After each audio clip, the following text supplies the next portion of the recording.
আমরা হচ্ছে চন্দ্রনাথ পাহাড়ে ওঠার জন্য মাত্র রওনা দিলাম।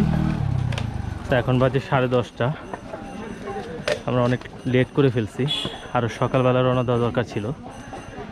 আজকে অনেক রোদও উঠছে, আই থিঙ্ক অনেক কষ্ট হবে, বাট লেটস সি কত দূর যাওয়া যায়।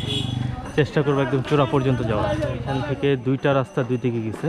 এটা হচ্ছে সিঁড়ি দিয়ে হয়তো ডিরেক্টলি মন্দিরে যাওয়া যায়, আর এটা কিছুটা হচ্ছে সমতল রাস্তা, ঢালু। তো আমরা হচ্ছে এই রাস্তায় রওনা দিলাম।